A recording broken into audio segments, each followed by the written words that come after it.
belajar bidang pembelajaran yang kelima iaitu genetik dengan standard kandungannya 5.1 iaitu pembahagian sel.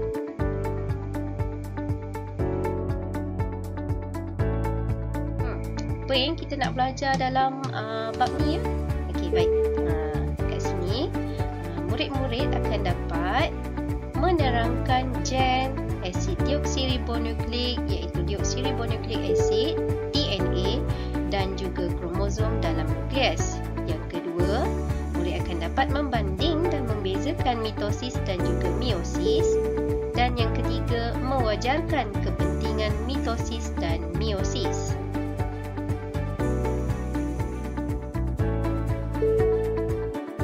Murid-murid pernah tak dengar perkataan gen, DNA dan kromosom? Okey, ini ialah gambar bagi struktur-struktur yang akan kita pelajari. Murid-murid mesti ingat lagi kan, unit asas yang paling kecil dalam suatu organisma adalah sel. Okey, jadi ini adalah satu sel. Yang ni ya. Okey, di dalam sel terdapatnya nukleus. Okey, mana nukleus? Ini adalah nukleusnya. Okey, dan di dalam nukleus ni sekiranya kita zoomkan lagi, kita akan dapat struktur kromosom. Okey, ini adalah kromosom. Okey, dalam kromosom dia terdapatnya DNA dan akhir sekali dalam DNA terdapat gen iaitu unit asas bagi pewarisan. Ini yang kita akan belajar dengan lebih terperinci lah. Okey, seterusnya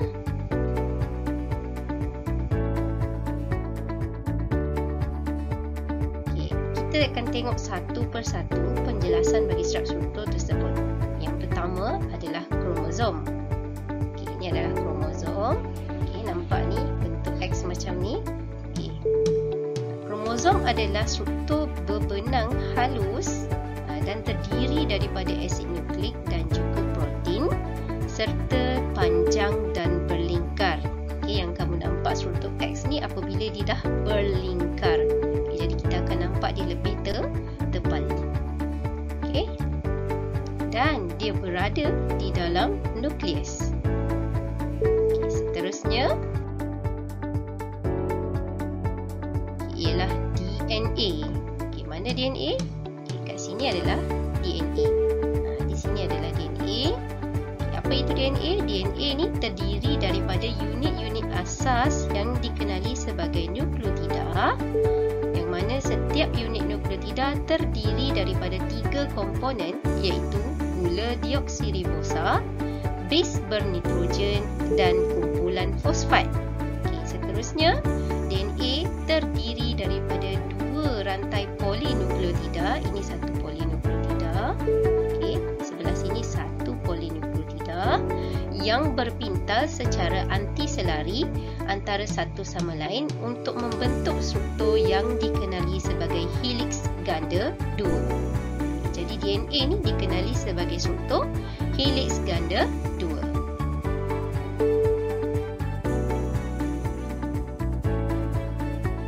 Seterusnya kita tengok pula gen. Okey.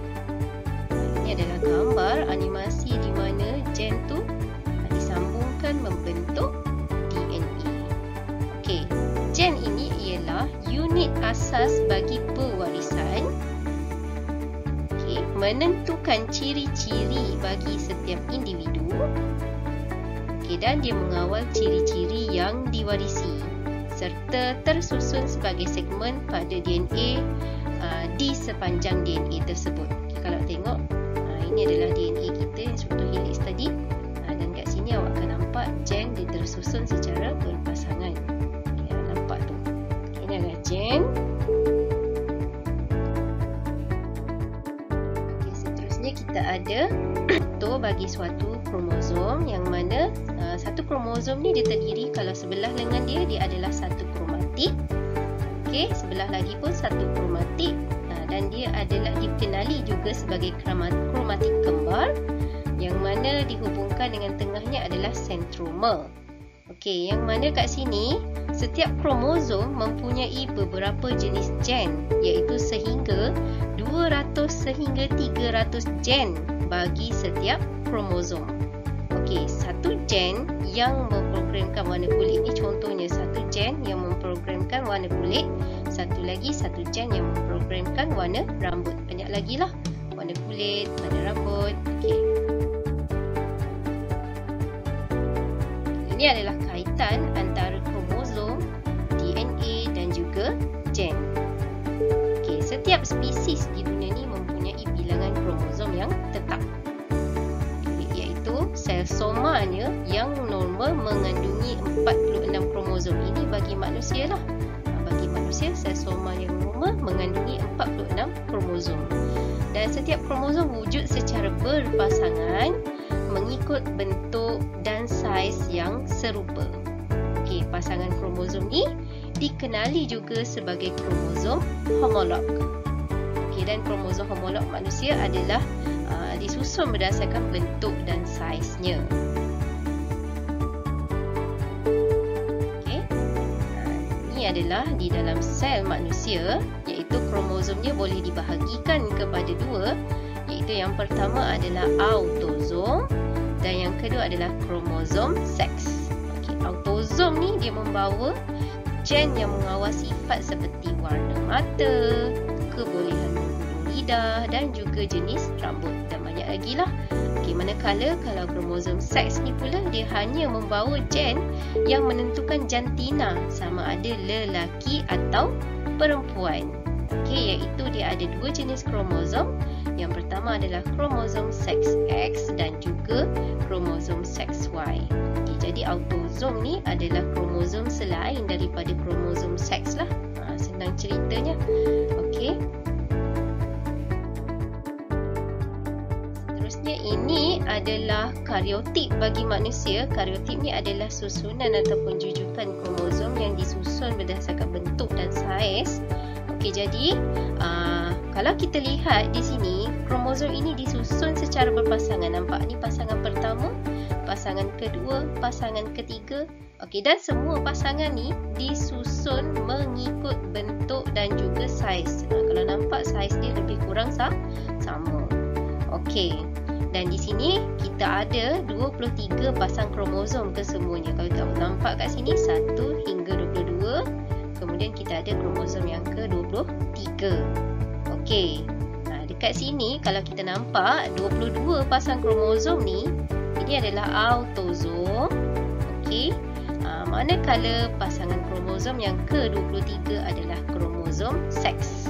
Okey, ini pun adalah kromosom seks. Okey, cuma bezanya bagi lelaki, kromosom seks dia adalah XY. Yang mana kalau kita tengok dari segi bentuknya dan saiznya, X ni lebih besar dan lebih panjang berbanding dengan kromosom Y. Okey, manakala untuk karyotik bagi perempuan, pasangan kromosom yang ke-23-nya adalah XX. Iaitu kromosom seksnya adalah XX. Kalau tengok bentuknya pun sama je. Nampak ni bentuk kromosomnya. Okey, so itu adalah karyotik bagi manusia.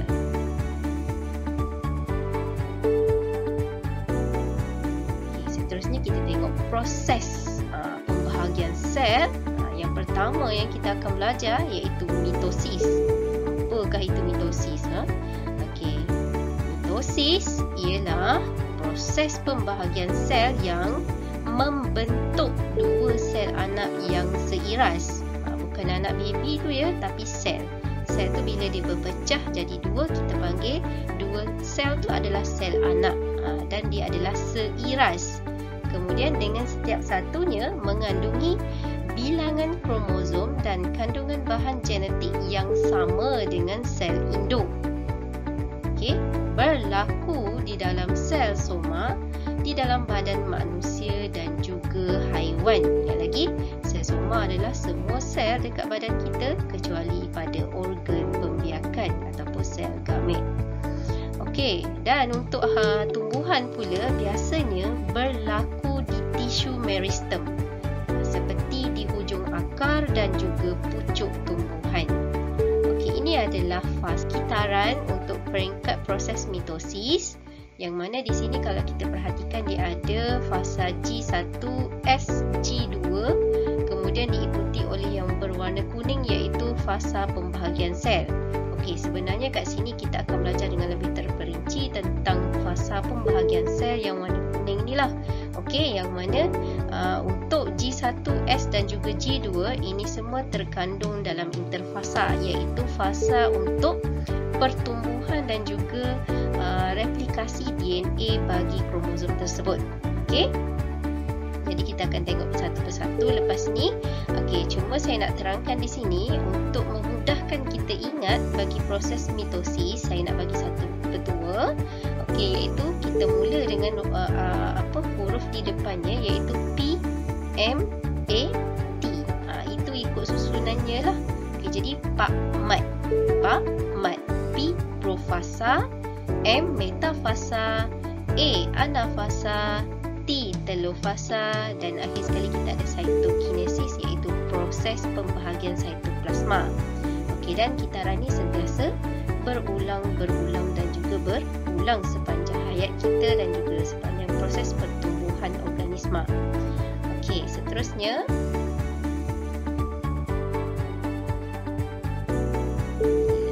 kita tengok di sini saya akan tunjukkan satu animasi interaktif proses mitosis menggunakan satu program interaktif virtual reality, iaitu Viative program. Okay, jom kita tengok sama-sama.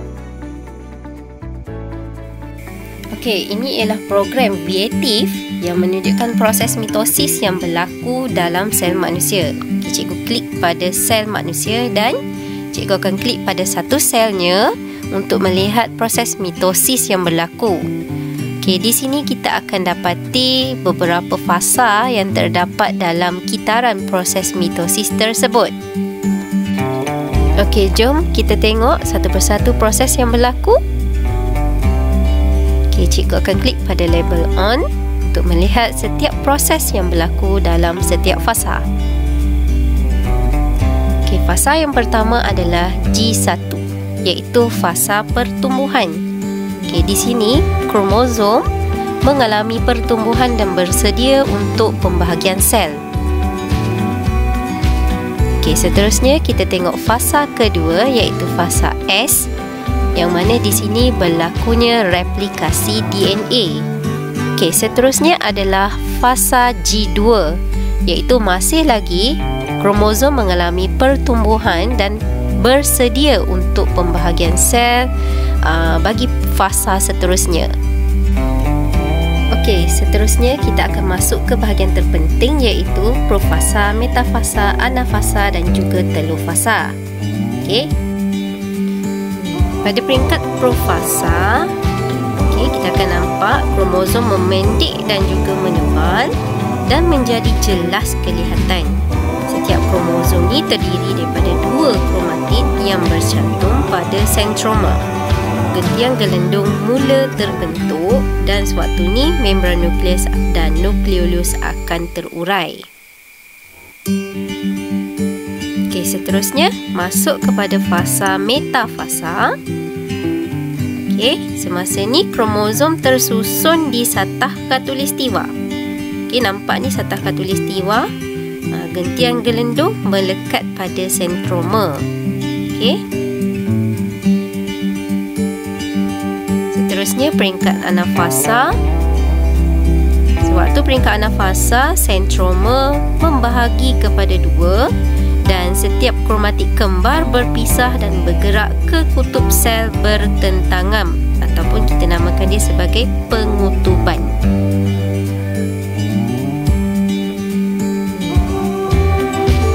Seterusnya akhir sekali adalah telofasa, iaitu semasa peringkat ni kromatik sampai ke kutub pertentangan, membran nukleus dan nukleolus terbentuk semula. Okey, itu sahaja yang sampai situ, dan kita akan tengok ada tambahan sedikit lagi, iaitu cytokinesis, yang mana di sini adalah cytoplasma mula membahagi dan membentuk dua sel anak yang mempunyai bilangan kromosom dan maklumat genetik yang sama dengan sel induk. Okey, jadi itulah semua proses mitosis yang terlibat.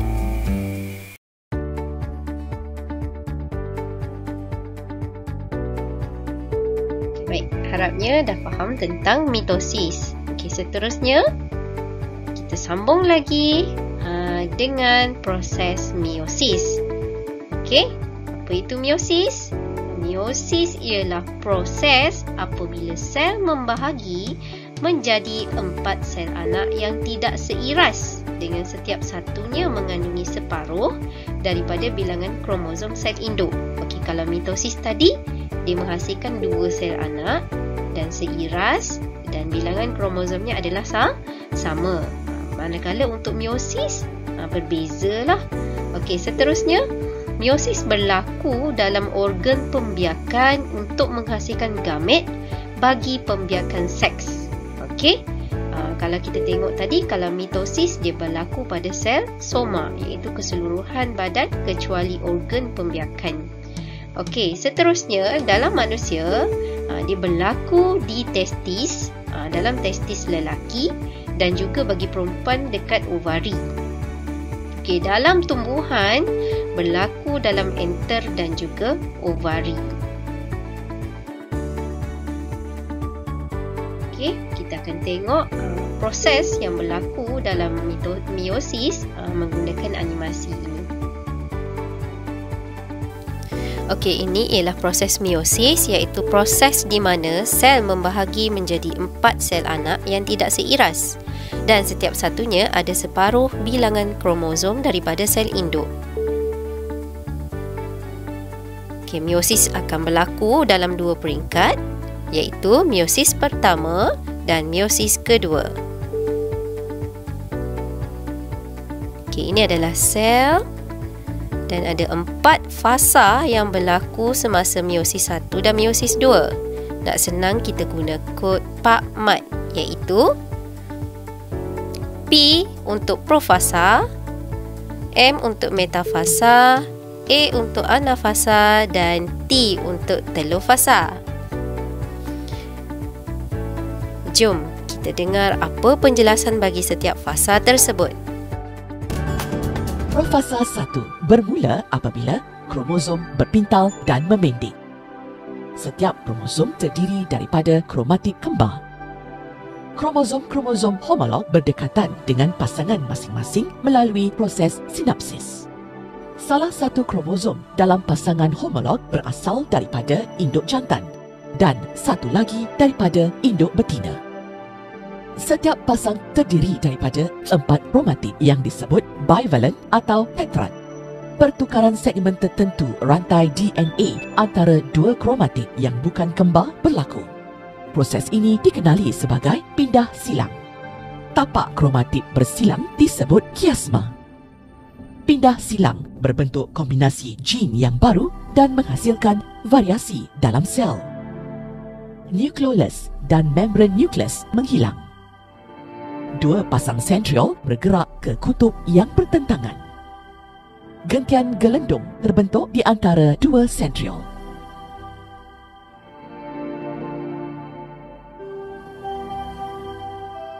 Pasangan kromosom homolog tersusun di sata khatulistiwa. Kromatik masih terikat bersama di sentroma.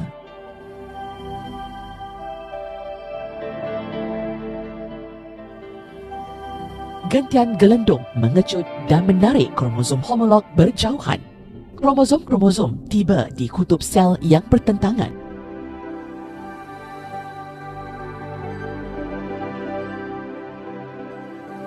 Setiap kutub sel sekarang mempunyai 1 set kromosom sahaja.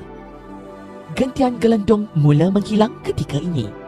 Membran nukleus baru terbentuk dan nukleolus muncul semula. Sitokinesis berlaku untuk menghasilkan 2 anak sel haploid kerana nukleus hanya mengandungi 1 set kromosom. Meiosis 2 mengikut sejurus selepas sitokinesis.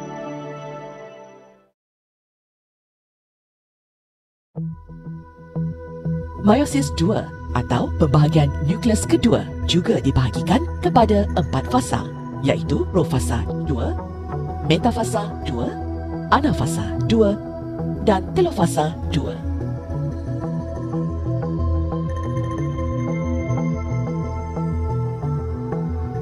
Pada peringkat ini, 2 sel anak bersedia untuk membahagi.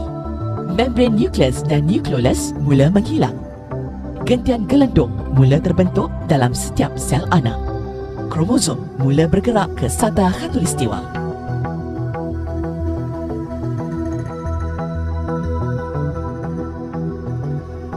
Metafasa 2 bermula apabila kromosom tersusun pada sata khatulistiwa.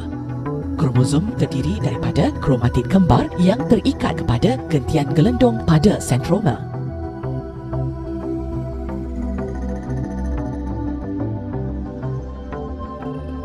Sentroma kromatid kembar mula membahagi.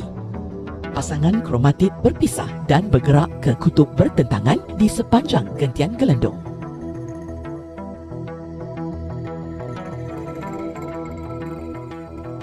Di kutub, kromosom melepaskan pintalan dan memanjang semula. Membran nukleus dan nukleolus baru terbentuk semula.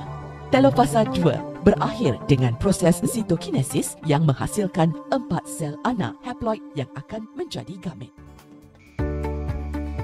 Okey.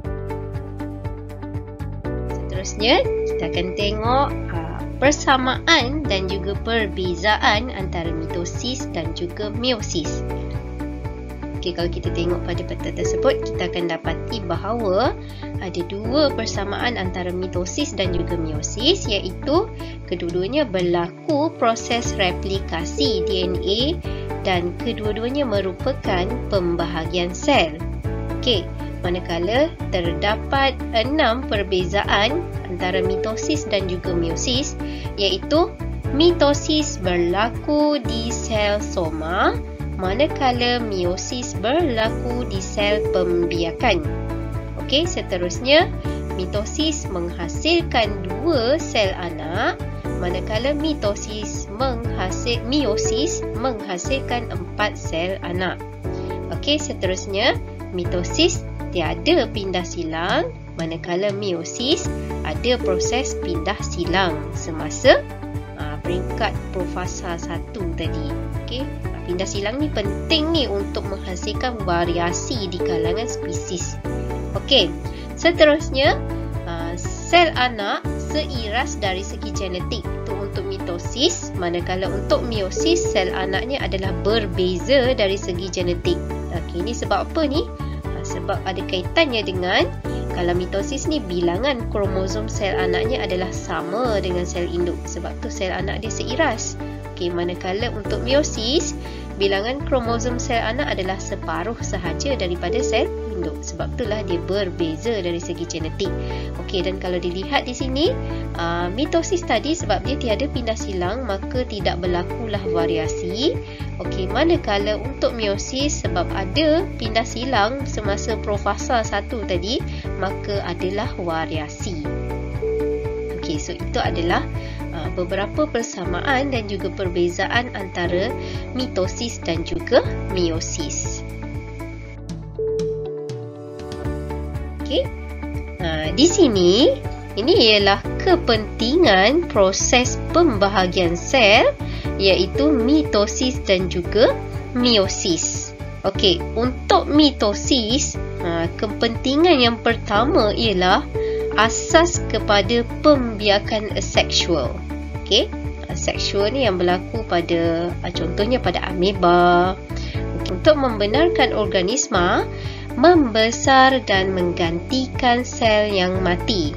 Samalah macam kita sebagai manusia kan, daripada sperma bergabung dengan ovum tu, selepas tu dia mengalami proses mitosis untuk berkembang menjadi embrio, seterusnya zygote dan juga fetus, seterusnya menjadi baby, kemudian membesar menjadi kanak-kanak, remaja, dewasa dan juga orang tua. Jadi semuanya adalah melibatkan proses mitosis, proses membesar dan juga menggantikan sel-sel yang mati ataupun rosak ni. Contoh kat sini kalau awak nampak ni adalah sel kulit manusia yang rosak.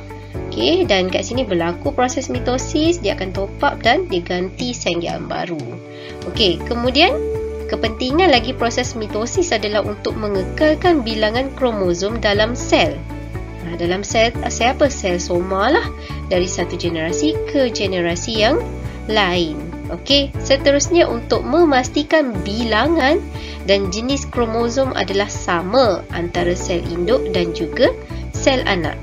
Okey. Seterusnya, memastikan semua sel dalam badan mempunyai kromosom yang diploid. Maksudnya tak berbeza lah. Kalau kulit manusia macam ni, dia akan terhasil macam ni juga untuk yang baru. Okey, sebabnya sel anak yang baru terhasil dia sama macam sel induk macam tu. Okey, seterusnya kita tengok pula kepada kepentingan meiosis. Okey, dianya adalah menyebabkan berlakunya variasi. Kenapa? Sebab ada proses pindah silang tadi. Jangan lupa pada peringkat profasa 1. Okey, jadi bila ada pindah silang, berlaku pertukaran bahan genetik, maka di sini berlakunya variasi, iaitu kepelbagaian di dalam sesuatu spesies. Okey, yang kedua adalah memastikan penghasilan gamet adalah haploid. Haploid ni bermaksud separuh daripada bilangan kromosom daripada sel induk. Okey, kenapa? Untuk membolehkan ciri-ciri yang berbeza digabungkan untuk generasi seterusnya. Okey, dan untuk kat sini mengekalkan bilangan kromosom dalam setiap generasi. Okey, lupa saya nak bagi tahu tadi, untuk kepentingan mitosis ni, yang untuk menggantikan sel-sel yang mati dan juga untuk pembesaran tadi, kalau kita tengok pada manusia dia berlaku pada sel soma lah, proses pembesaran. Okey, tapi untuk tumbuhan dia berlaku di tisu meristem, iaitu pada hujung akar dan juga pucuk tumbuhan. Seperti yang inilah, kalau nampak ni, di hujung akar dia dan juga hujung pucuk, kat sini berlakunya proses mitosis juga. Okey. Manakala kalau untuk proses meiosis tadi, dia menghasilkan gamet kan. Gamet ni apa? Untuk lelaki kita ada sperma, manakala untuk perempuan kita ada ovum lah. Jadi kalau nampak kat sini, untuk sperma kita ada bilangan yang haploid, iaitu kalau manusia haploidnya adalah separuh kan. Manusia ada 46 kromosom, jadi separuhnya adalah 23. Jadi bila bergabung dengan ovum 23, maka hasilnya adalah 46. Sebab itulah dia membolehkan, dia mengekalkan bilangan kromosom dalam setiap generasi. Macam tu. Jadi manusia tak adalah lahir generasi pertama 46, tiba-tiba generasi kedua 92. Tak adalah, pelik pula kan. Jadi manusia kekal 46 daripada dulu sampailah sekarang. Okey, itu saja. Terima kasih.